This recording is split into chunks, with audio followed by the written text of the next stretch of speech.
Welcome to Those Guys Sports. It is your boy Mike, and in this conversation or this podcast, I don't know why does my hat look like it's actually very even on my head. Maybe it's because the way I'm angled. I don't know. I can't tell. But I wanted to talk about wrestling. Of course, we just had All Out, and we just had Payback. WWE had Payback. AEW had All Out. Now, in saying all that, the news of the week has been about Mr. CM Punk, who, quite frankly, I have talked about a couple times. I did it on my Twitter. I went on a whole like 12-minute rant. Check out my TikTok where I went on a 12-minute rant about Mr. CM Punk and how I felt about the whole situation. I'll probably do it again because I feel like I've had so much to say about this guy ever since he came back to AEW about a year ago. I just had so much thoughts about him. Even when Brawl Out happened the first time, I had thoughts about it. I wasn't too big of a fan of bringing him to AEW. I quite frankly feel like he didn't ruin it because they're still going on strong. Let's not forget that they're still going on very strong. But my hat's gonna be my distracting factor. You know what? Let's take the hat off. Let's take the hat off, guys, because nothing should distract us in this conversation. I'm also gonna give us a top five matches between Payback and All Out. Shout outs to the Masked Man show. That's where I'm like, oh, you know what? I listened to them. I'm gonna do it too. I'm gonna do it too. Make sure you like and subscribe. Follow on all social platforms. Let's keep it going. Wrestling. It's Seth Rollins said it best. It's right now in such a hot streak. Even my little sister was talking about it. She's like, you know what I keep hearing about? I'm like, what? About wrestling. I'm hearing about it everywhere. It's like people are getting back on it. And mind you, she's much younger than I am. And it just seems like wrestling is at this current point where people are talking about it. Man, and it's because of the man behind me who I must always acknowledge. I acknowledge you, my tribal chief. You must always put the one up and acknowledge the man behind us. And we're gonna talk about Jey Uso too. But I'll give I think I'm gonna give my just what my thoughts of All Out and Payback is, and I'll briefly talk about some Jey Uso as well. But let's talk about this. I thought both pay-per-views were okay. I didn't think it was too crazy. I know some people felt like All Out was better than All In. I think it's because we didn't have to hear any background noise or any beef or arguments or any fights back on the back. So that's why people probably liked it better. I actually kind of liked All In better than All Out. If I'm picking a pay-per-view, if I had to watch a pay-per-view again, I liked All Out. For some reason, I liked some of the matches a little bit better. I would watch the main event of MJF and Adam Cole. Multiple times. I thought it was that entertaining. Joe and Punk, I would arguably say one of the best matches of the night. So I would say that I like that pay per view probably better than All Out. But All Out was okay. The thing, everyone says this, and you see some people comment on it. Yes, AEW, when it comes to match quality, just there's no question. The match quality is always going to be top tier. It's going to be entertaining. All the things you want to say, it's going to be that. I think where I may have this is my own personal thought. Like, I would like to see a little bit of some build up. What makes the MJF and Adam Cole the whole thing that they're going through better to watch is because of the fact that it's more entertaining. It's very entertaining. The MJF and Adam Cole, will he punch him in the face? Will he won't punch him in the face? Winning the ROH title, him yelling at him, throwing the title at him, like, if you want it that bad, go ahead and take it because I thought you were my friend. Like, that shit is like, there's the Bloodline storyline and there's this. Like, that shit is. Right now, it's probably the best storyline because Bloodline storyline technically is quiet. Mr. Roman Reigns hasn't appeared on 30 television in a couple weeks. So this has been the most entertaining thing that I think it's on television right now. And yeah, I just think, the pay-per-view of All Out, it was good. I had some good matches. You'll see some be in my top five because I'll get to my top five right after I talk about Payback. I thought overall was good. Would I wish some more storylines? Yeah. I think Moxley and Orange Cassidy, who has been the MVP, Cassidy has been the MVP of AEW for a while now. They did their thing. Again, Orange Cassidy does his thing. Like, you look at him, you're like, is this guy gonna have an entertaining match? Is he really taking things like his character is not to take things too seriously, but damn, what he does in the wrestling ring is like 5 star. Like, the man is a 5 star wrestler. he's arguably been the best wrestler this whole year. Consistent matches. He barely talks on the mic, and when he did talk on the mic on Dynamite, he listened. So overall, just he's just been great. But yeah, I just wish there was better storylines going into it. And sometimes I think with Tony Khan, and it makes sense, and I'll explain this to people who are starting to get interested in wrestling. AEW is for the person that's like 18 plus. Where Dirty is for the kids a little bit. And with AEW, when it comes to matches, they want you to focus more on the matches. The matches are supposed to tell the storyline, not not the promos or things like that. It's supposed to be the matches that tell the storyline. And when we see a Samoa Joe face, I forgot his name because like yeah, Taylor, Sean Taylor Productions, yes, Shane Taylor Productions, I should say. Yeah, like what's the storyline? Like I want to know more about that. Like you don't have a match. Like Miro and Hobbs had a good match, and that a storyline that was on Collision every week. Things like that. It makes you more invested into it. Now, when it comes to Payback, which is mainly storyline based, I thought it was a good pay-per-view too. With the two highlight matches, I'll speak on my top five. Main event was good as well, but I think something was missing. Once again, I'm for the Shinsuke being a title. Like I'm for Shinsuke winning the title. I really am. I want Shinsuke to have the title. I want him to go on until at least Royal Rumble with the title. Like I'm okay with the Shinsuke run. I like the fact that he's speaking his language. I like the fact the anime type comic thing that they're doing. If he did that with every feud, that'd be pretty good.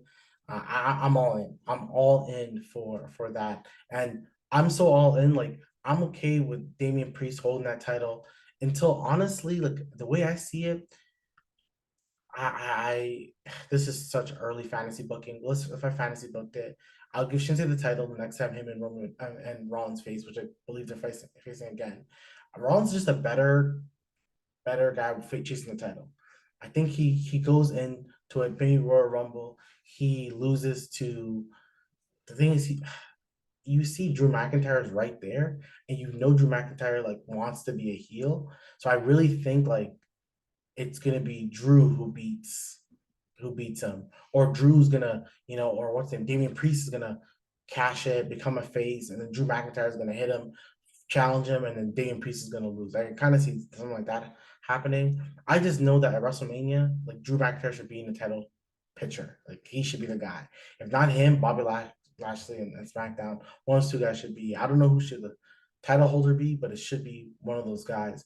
I wouldn't mind if like somehow it was Shinsuke who faced like Kevin Owens at a Royal Rumble, and then Kevin Owens wins, and then it's like Kevin Owens versus Drew McIntyre at WrestleMania. I wouldn't mind that. Or I just know that I would like a Drew McIntyre as the title holder, but I do want Shinsuke to win the title.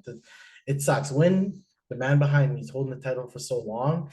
You kind of have to like fantasy book with the one title, and then there's like eight guys that you want to hold the title, so it's harder to do all that. But yeah, I'm all for a Shinsuke winning it. But to go back to the pay per view, yeah, it was a good pay per view. It wasn't bad. Both pay per views were good. Nothing stood out to me. Nothing was like this is oh gosh, I'm gonna go back. Only one thing did, and I'm gonna talk about it. So let me get to my top five matches. I'm gonna go my fifth one. I'm gonna go Omega and Takeshita. That was a good match. I still I don't want to be I don't want to sound crazy, but I'm probably gonna sound crazy. I'm still need to be more sold on Takeshita. I still need to be sold where like everyone seems to love him and believe this guy is the next coming. I need I don't know like I have to see a little bit more.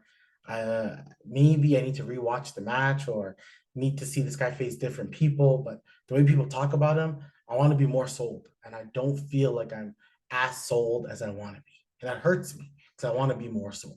I really do. Number four, it has to be the tag team match with Damian Priest, Finn Balor versus, Kevin Owens and Sami Zayn. I love the match. I thought it was entertaining as hell. It was a good match between the four. I like the fact that they won the title. Sometimes like title changes are needed. I would love to split the titles because I see SmackDown's growing the tag team division. I mentioned him in the last podcast to don't forget the tag team division. Like this guy behind me can hold the titles as long as you want him to hold it. As long as you make the US title more important, the tag team title more important, and the women's title more important. Like you make the mid card. I didn't mention the IC because Gunther has made that title so important. When he holds the gold, you care about it. He's another guy. Maybe you have to make him win a title. There's so much faces and heels that like once again, we're in such an age that you just want like almost everyone to hold the title because just like I want to see this person be a title holder, you know. Yeah, that was the fourth match. Like I said, I like the change. Rhea Ripley's a star. The fact that she, hit speared Kevin Owens, that was pretty cool. I love the hockey thing. I love the fact that when they came back up with the Pittsburgh Penguins uniforms, Kevin Owens is bleeding. That's pretty cool. I know Dirty probably hated that, probably got mad at him or something. Hopefully, he did. It's Kevin Owens. So I was even getting too mad. But that was pretty fun and pretty cool. So that was the fourth. The third match, I will give it to Moxley and Orange Cassidy. I loved it. Loved the match. I always love when a pay-per-view ends with a non-world title. I think one of those people who like a world title never, if it's not the main thing, it doesn't have to. Even though MJF was never gonna main event, but I do like the fact that Orange Cassidy and Moxley did. Every time it shows. Every time CM Punk does something, it's Moxley who steps up. Moxley, Daniel Bryan, and Chris Jericho have just been, and Orange Cassidy, like these guys have always been highlights. These guys who are trying to get rid of certain atmospheres and they're trying to improve the atmosphere that they currently have. And I just think they did it again. I think Moxley and Cassidy, great match. Honestly, like I was about to be my match of the night until I realized like there's one match I really liked. You could see my face for a second. I had to scratch my neck, but yeah, it was one match I really liked overall. But yeah, I thought it was a very good match. I like the fact that Moxie's champion. I think the whole purpose of it was to, Moxley could fight, Orange Cassidy could do it as well, but Mox can go around to different places, go to New Japan, fight, go on ROH or somewhere else and fight. And I think Cassidy did what he had to do for that title. He made the title the second most important title. I didn't know what it was going to be. I know one thing Tony Khan wanted to do at one point was not to make any titles seem too important, but clearly the world title is the world title. And then make the TNT title plus the international title be kind of on the same par, but I think it's clear as day that the international title is way uh, higher and more above the TNT title. I love what Christian Cage is doing though. I do love that. I love the fact that he's claiming to be a champion. It just will make the one day Luchasaurus face turn even better. And I'm thinking like, let them hold the title for like a year, right? Let them do their thing. Let Christian Cage do all the talking and Luchasaurus do all the work. And like this is where long-term storylines like just need to happen. And he just holds the title.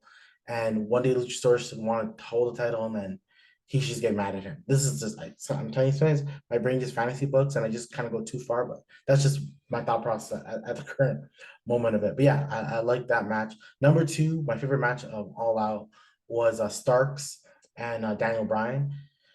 There's a few guys in this world who I feel like every time I see their match, I always like think like, am I gonna enjoy this match? And I always do. It's Daniel Bryan Danielson. Holy moly. AJ Styles. Always when those two guys, like I'm just gonna name those two for now, but when those two guys are fighting, I always enjoy their matches. Randy Orton sometimes like I would say like 9% of his matches I somehow just always enjoy. But AJ Styles and Daniel Bryan, why am I not saying his right name right? Why is whatever Daniel, um, not Daniel Bryan, Bryan Danielson, tongue twister for some reason. But yeah, like when they're fighting, man, it's just entertaining. And that strap match with Ricky Starks, who I believe he could be a star. Do I see the one thing that AEW is always trying to do when I get that, trying to establish stars and they're trying. I don't think it's always working, but I think they're trying to establish the other guys to be like, this is a main event guy. Starks, Jungle Boy, Jack Perry, or just Jack Perry if you want to name him. And then there's just certain guys that you can tell that they're like, hey, one day this guy's gonna be a title holder. How will you take this guy as a title holder? And I don't know. I'm not sure if I see it. Sometimes and it's probably WWE's fault when you guys have guys like 6'2", 6'3" Roman Reigns, who's like 230, 240, like Chisel William or Brock Lesnar, and you look at them, and then you have like Ricky Starks hold the title. It makes you think like, can this person do it? For some reason, Daniel Bryan, he broke the mold, and he wasn't the only guy. Multiple guys did it, but he's not a guy you ever have to question. You can always see him holding a title. It's just one of those things. I think it was one of the Ringer Wrestling podcasts, which like I simply adore watching those podcasts. I just love them. I was just listening to the Masked Man show, and it's one of those things I just watch all the time. Um, but yeah, it's like an eye test thing. Like you look at Roman Reigns, he looks like a champion. Like so is Seth. Sometimes when you give it to another person, you're not too sure if they have the look. And one thing it's WWE's fault that made me feel like does this person have the look? MJF has the look. He just hasn't. So yeah, that was my number two. My number one was I said there's nothing that I could take from these two pay-per-views, but this match I did. I loved it. Arguably like a top five match of the year, probably top three match of the year in WWE, I should say.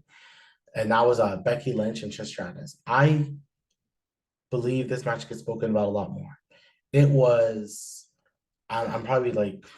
I'm probably just saying it. I have to like, check back at it. One of Becky Lynch's best matches. One of Trish Stratus's best matches. It was an amazing match. I was into it. And the one thing with any match, and why I would say consider a match to be a good match, is when you're like watching it, like, okay. Now at one point you watch the match and you're just like, I like this match. Like the moment I tell myself I like this match is the moment I'm like, oh, man, I really like this match. This is weird. I actually really like it, and I was okay with the Zoe Stark thing. It really didn't make a difference. Um, it was a good match. It was a good match. I like the near falls. I like the time that it was given. I always like when women are given time, because I'm part of the people who back in the day would watch a WWE match and especially a women's match and be given like 8 minutes. I don't want that. I want like give us 20 minutes, let them go out, let them I just shook my camera, but let them like do their thing. And I think Trisha and Becky did that. Match of the night, they killed it. I wouldn't have minded that was the main event too, just to show the importance of two living legends competing against each other. But it was a great match. Like it was such a good match. If they said to run it back, I would think about it. Like, man, I would. Hey, I'm not too opposed watching it again. I ain't gonna lie, not too opposed. It was a good match though. Number one match of the weekend to me. The match that made me like I would watch again. It's and that's what I think with them and then Ricky Starks and Daniel Bryan was good.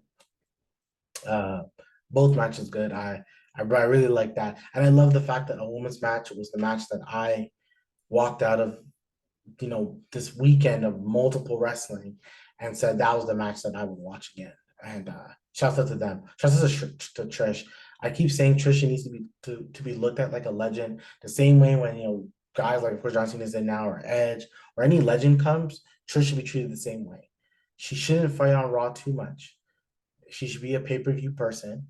She should be a person that we gotta pay to see. Straight up. Shouldn't even show up on Raw too much.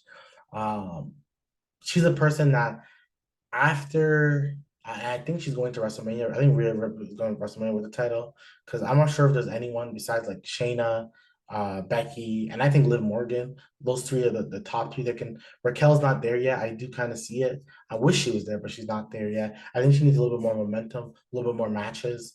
Besides that, I would love for Trish to hold the title into WrestleMania, face a baby face, lose there, but like this is what like this is what heels are made of.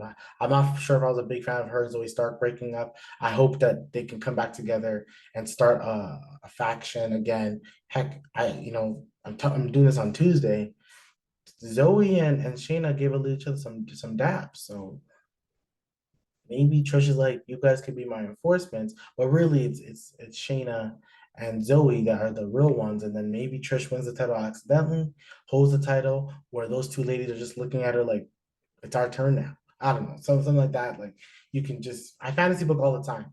Like I wish I was a WWE writer. Like I fantasy book everything. I would just through the moon. If I was like the WWE writer right now, I'd want to do it for the women's division because I truly believe that for some reason I believe that I can help it a lot. I don't know who the hell I am, but we all think all us wrestling fans who watch wrestling, we definitely think that we can be the ones to change everything. We're like, you know what? I'm pretty sure that I would do the bloodline storyline better. No. This storyline is done perfectly. Cody should have lost. Okay, guys.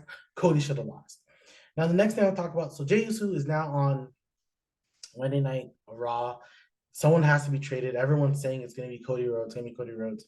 The person no one's saying that's going to be, and I know he wasn't on Raw, but I truly think it's going to be him. It's Kevin Owens. I think Kevin Owens is getting traded. Put that down. Write that down. It's Kevin Owens. Because I don't. It has to be someone that shocks me. And Roman Reigns is not going to appear. The thing is, I feel like Raw has a lot of baby faces, and SmackDown, I'm not too sure if they have enough baby faces. So I think SmackDown has a lot of like heels. I think Jimmy's a heel, Roman's a heel, Karrion Kross, AJ Styles is about to turn heels. It just seems like a few people. Solo is a heel. There's a few guys I think they're heel. Austin Theory's a heel. Grayson Waller's a heel. I feel like they have more heels. I feel the only heels I can think about in Raw. Of course, there's multiple, but like really, it's a Judgment Day. It's the top heels. So I don't know. I probably think it should be Kevin Owens. And do I want to see another Kevin Owens, Roman Reigns? No, I can't do that to myself because Kevin Owens is too believable. The man is too believable. I sometimes want him to win the title. Like, I want him to do it. Like, if he beat Roman Reigns, I wouldn't be mad because I think Kevin Owens is just, I think he's the guy. I think he's that guy sometimes. I really do. I think he can make any match important. I say there's guys like him and Seth who, and then even AJ Styles, who can make any match important, any match. I think that's the beauty in what they do. I love the fact that Jey Uso is there, and this is how you continue storylines.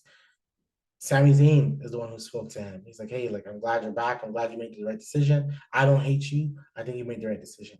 Where there's everyone else in the Raw locker room, the guys who had to face this guy behind me, who had to acknowledge my Roman Reigns, and they hate him. Riddle is not a big fan. Riddle's supposed to be the chill smoker dude, and even he didn't like him. And then you have, of course, you have McIntyre who's like, I don't like him either. McIntyre saying that I'm gonna go after the person who said it was okay for him to come, which I think was Cody Rhodes. So the heel turn is coming. And I like that. I'm a big fan of that. I could talk about the Gunther and Chad Gable match. I'm glad that Gunther is going to beat the record. I would love to see the Honky Tonk Man show up on Raw next week and have Gunther be like, "I'm better than you. I destroyed you. I don't respect you." Blah blah blah. That whole spiel. I think that stuff is pretty cool. So that'd be nice to see. Um, what else happened? What else happened this week that I wanted to talk about before I get to my CM Punk? See, I originally wrote how I make the women's division better. I think I always talk about how I make something better. Um, but I think with the tag team division, I love Chelsea Green. I love her. I think she's amazing. I think what she can do to elevate the titles is, I think, give her more screen time. Like, don't stop giving Chelsea Green screen time. Give her more screen time. All for it. She deserves as much screen time as possible. She's a star. Like, her character has a star-like ability, and I love how she won the titles. It sucks that Doudrop is hurt, or Piper Niven, I think they're gonna call her.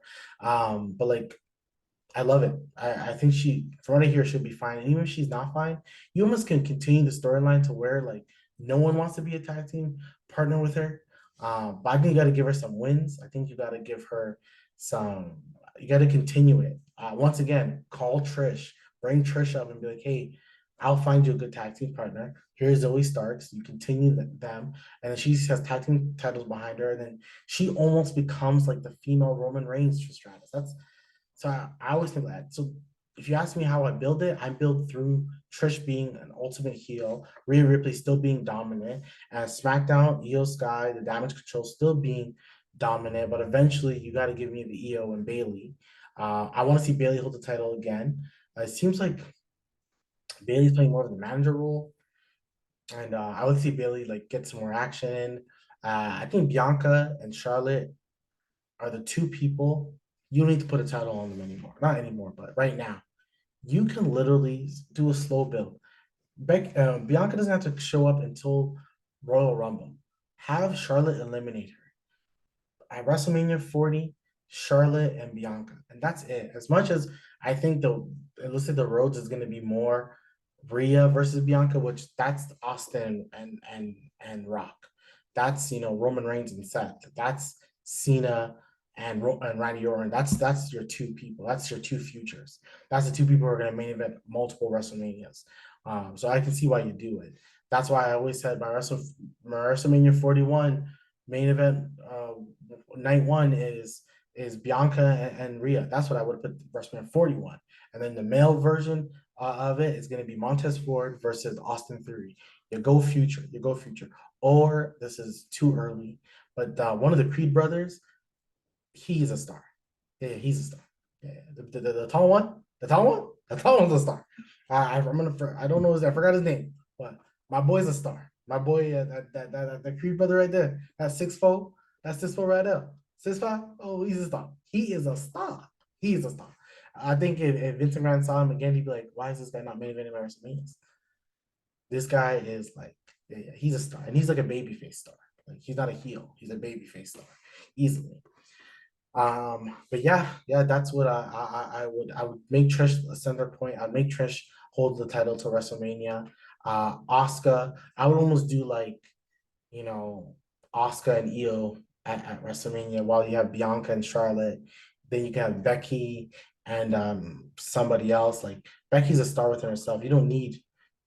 Becky don't need to have title either. Like that's where I think sometimes with wrestling, like how I feel. One thing I think AEW does a good job is um, your top guys don't always have to have the title or be around the title. As much as Omega should be around the title, or Chris Jericho or Daniel, um, like Brian Danielson, like I think I keep calling Daniel, that's why I keep messing up. But Brian Danielson, like all those people need to be around the title. They could just be in top feuds to make you feel that's important.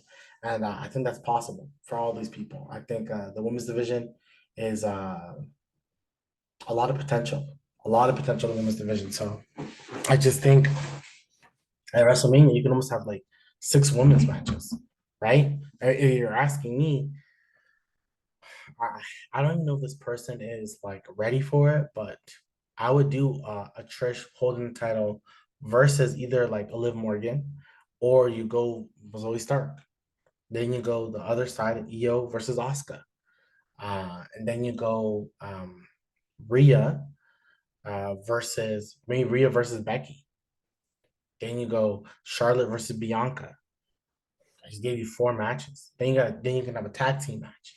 And then you can have another whatever you want to also want to have, like a women's intercontinental title championship. Why not? Bring it there. Right. And that's good for the mid card women that you may not feel are ready for the top. And that's where you may give it to Raquel. Then Raquel wins that title and make her hold the title for like 8 months, Gunther style, fight, compete, have good matches. But that's what you do. Um, that's what I would do. If I was running the women's division, I would definitely make them all like I said, 6 matches. And I would really definitely do a evolution. I would make this. I don't know if this. I would probably do 2 women's pay-per-views a year. I probably would. I would do one more in the after WrestleMania ish, and then the other one probably near the end of the year. So, or like more like October. I can make my October pay per view that. I don't want to make it like a Women's Evolution type pay per view. And you can call it whatever you want, right? It can be Armageddon, but just for women. Like that's it. Like you don't have to. It doesn't have to be Evolution. It could be whatever you want it to be, but just all women. The whole pay per view, all women. That's something that I would do. Now, what I want to now bring up is CM Punk. Like we all know, there's multiple stories about CM Punk, multiple things that are going on with CM Punk. It's time for me to share my thoughts. Let me just sit properly. This is a podcast. If you're listening while you're like washing dishes, that's good too. CM Punk is Hulk Hogan. And I've said it multiple times. He's Hulk Hogan. And he's the bad Hulk Hogan, the one that buries his fellow coworkers, the one that wants it all for himself. I use this analogy all the time. He is the father that went to go get milk because we're running out of milk and said, "Hey, the milk is needed. We need better milk." Went to get milk and didn't come back. And all of a sudden, he's going to someone else's house and bringing the milk and being like, I got the good fresh milk. And they realize they're lactose intolerant. They don't want that dumbass milk that he's bringing. They don't want his rules of making sure that the glass is not real. Whatever, he can go for safety. He can go for all that stuff. But if it doesn't go CM Punk's way, he acts like, look at the way he acts. Tony Khan to me has done so much for this guy. Like I don't know what's going on in the back. He's done so much for him. He built a whole show around this man, around CM Punk. This man has built a whole show. Tell me how that's fair. Tell me how's this guy good? Because he beefed with the Omega and the freaking Young Bucks. Like, come on. That he got his own show. Only FTR's on that one. FTR has to like kind of jump into Dynamite when they can, but they're really exclusively just them. Like, come on, man. Samoa Joe is friends with him, so he just shout out to Samoa Joe. I keep saying it. If there's one guy I would love to come back to WWE, I don't care about anyone else. As much as I think Moxley fantasy booking should be the one to end the bloodline, low key, high key, really.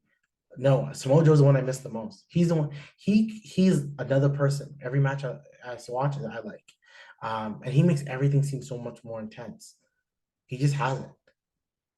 I never enjoyed a Brock Lesnar feud as much as I enjoyed the one with him and Samoa Joe. AJ Styles and Samoa Joe loved it. Wendy, I think about that all the time. Samoa Joe's a star. Like I love that guy. He's just a guy. But yeah, now sorry, that was sidetrack again. But just with CM Punk, like I'm good, bro. I'm good. I'm good. I don't get it. Like I don't get the fascination. I don't get the want of having this guy. I don't understand it. I probably will never understand it. I think most fans are. I see even some people in Chicago, like they were booing, but they're like, you know what? Like we also get it. So I think sometimes in life, as long as you kind of understand, you don't gotta win the argument. But see, if you can see my point, that's what matters the most. And with the whole CM Punk thing, I hope someone can understand the point of all this because yeah, no, he's just not good. Now I hear that the report that he could have came to WWE and faced my man Kevin Owens. First of all, I love that Kevin Owens almost always has a main event at WrestleMania. That's my guy. I love Kevin Owens. I love for him and Samoa Joe to fight. Just give me those two guys for like a 30-minute brutal attacking each other type match. I would love it. That's a match I would love to see. Samoa Joe and Kevin Owens, like give them some time, some proper backing. Yeah. But yeah, like CM Punk was thinking about going to WWE like a year ago. He's trying to get out his contract potentially, and then now there's potential that he may like. It all depends on if Nick Khan wants him or Triple H wants him. They all got to say no. I know Vince McMahon is one of those people who he'll bring back his enemy. Now with CM Punk, I think a lot of people in the back would not want it. Listen to some podcasts, he would have to fall in line, which he would. He can't. He cannot come in to the WWE and be like, I'm CM Punk.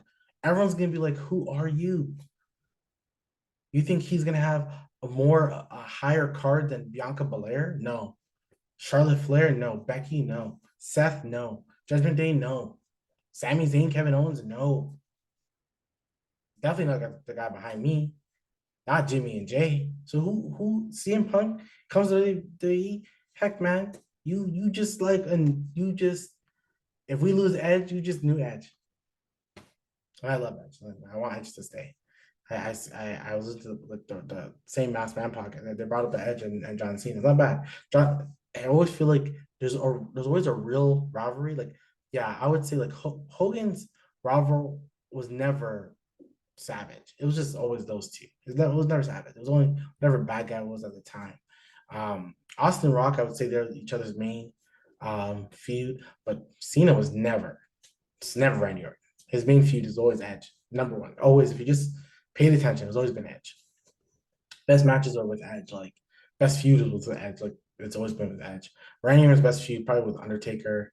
The Bray Wyatt one was pretty like it wasn't even a feud. It was just the buildup was pretty good. So, but I would never say that. No. But yeah, CM Punk is just another guy. Yeah, it would be cool for him to face Roman Reigns. Yeah, but if he faced Roman Reigns, I want Roman Reigns to to Brock Lesnar him as if he was John Cena in SummerSlam. That's what I would want. Dominate him. The same way Moxie dominated him. I would want that. And like you hear reports that some people in the current WWE wouldn't even want him. That tells you the answer. If these guys don't want him, why should they ever sign him? I don't think so. He would just be bad for the locker room. And yeah, I just would hate seeing. I would hate seeing him on SmackDown. I hate seeing him on Raw. I almost would want to flip the channel. I'm not even gonna lie. I would never want to see him come back at WWE. Maybe in like 10 years when he like can get a Hall of Fame nod. But I think it was Rosenberg tweeted out about it, and he was like, he in his mind doesn't see it happening. I hope to never see it happen. I'm not gonna lie. Once again, Hall of Fame, bring him back. He's older, hopefully wiser. Things are better. But this version of CM Punk, where he just still believes he should be the number one guy, the top shot guy, the real world champion type guy. Tony Khan gave this guy the world, and he still fucked it up. Yeah, forget all that. Legit, forget all that. Hope him and his family all the blessings. They never want to wish anything hard on anybody. But yeah, I'm off that. I hope CM Punk does not ever join back to WWE. Ever, ever, ever, ever. That was my podcast for this week. I may do another one this week because I love wrestling. But hope you guys liked it. Hope you guys enjoy. Hope to talk to you guys soon. Make sure you like and subscribe. Follow the TikTok. I did NFL predictions, so I do other things. I love basketball, Raptors from Toronto. So enjoy, and I'll talk to you again. Peace.